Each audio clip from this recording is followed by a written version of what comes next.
સુરતમાંથી વાલીઓ માટે આવ્યો લાલબત્તી સમાન કિસ્સો। મોટા વરાછામાં એક સોસાયટીની બહાર બાળક સાથે બની એવી ઘટના કે વાલીઓ સ્તબ્ધ થઈ ગયા। શું બની ઘટના? સુરતના મોટા વરાછા વિસ્તારમાં એક સોસાયટીના મેઇન ગેટ પાસે એક 7 વર્ષનો માસૂમ બાળક જે બીજા ધોરણમાં ભણે છે, સ્કૂલ બસની રાહ જોઈને એકલો ઉભો હતો। તે દરમિયાન એક્ટિવા પર એક અજાણ્યો શખ્સ ત્યાં આવી ચડ્યો હતો। તે અજાણ્યા વ્યક્તિએ માસૂમ બાળકને ફોસલાવવા માટે ખોટું બોલીને કહ્યું કે આજે તમારી સ્કૂલ બસ નથી આવવાની, તું મારી સાથે ગાડીમાં બેસી જા, હું તને બહાર ફેરવા લઈ જાઉં। સદનસીબે વાલીઓએ બાળકને આપેલા સંસ્કાર અને અવેરનેસના કારણે બાળકે તે અજાણ્યા માણસ સાથે જવાની ચોખ્ખી ના પાડી અને ગાડી પર ન બેઠો। જો બાળકે ભૂલ કરી હોત તો આજે બહુ મોટી અઘટિત ઘટના ઘટી હોત। છોકરાઓને શું ખબર પડી? તો આપણે એને શીખવાડ્યું હોય કે નહીં જવાનું કોઈની હારે, નહીતર હવે આ નાના છોકરા શું ખબર પડી વૈયા ગયા હોય તો આજ હું મોઢું ભાળત એનું।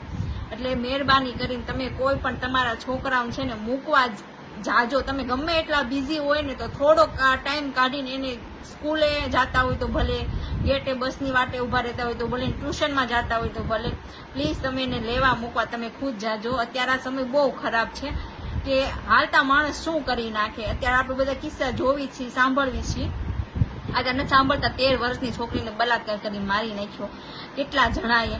પણ હવે આ સમયમાં છે ને માણસને જરીકે દયા જેવું નથી એમ કે આ કોકના છોકરા છે કે કોઈની બેન દીકરી છે કે આને હેરાન કરાય ન કરાય, આને આવું કરાય ન કરાય, એ કઈ કોઈને નથી પડી। બસ એને કા પૈસા જોઈને કા ગમે એ વસ્તુ જોતી જ હોય એમ। એટલે માણસ હાવ હલકો થઈ ગયો છે અત્યારે।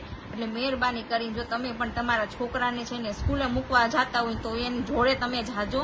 આજે મારા છોકરા જોડે થયું ને એવું તમારા છોકરા જોડે ન થાય એ કહેવા માટે મેં આ વિડીયો બનાવ્યો છે। આ કોઈ ફ્રોડ નથી, કોઈ ફેક નથી। જ્યાં જ્યાં સત્ય બન્યું છે એની હું તમને વાત કરું છું।